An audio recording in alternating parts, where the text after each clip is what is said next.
If you want to delete your Fotor account, this video will walk you through the process step by step in a quick and simple way. Whether you're closing an old account, switching to a different design tool, or just cleaning up your online accounts, deleting your Fotor account is easy once you know where to look. And before we begin, if this tutorial helps you out, please hit the like button and subscribe for more helpful software guides just like this.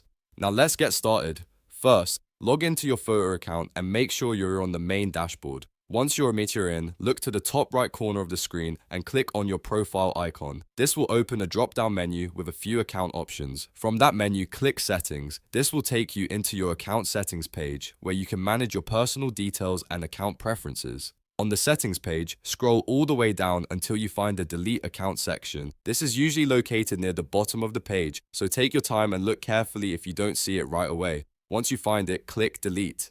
Fotor will then ask you to confirm that you really want to remove your account. This is an important step because deleting your account is usually permanent, and it may remove your saved projects, files, or account data. If you're sure you want to continue, click Yes, Delete Account to finish the process. After that, your Fotor account deletion request should be complete. And that's it.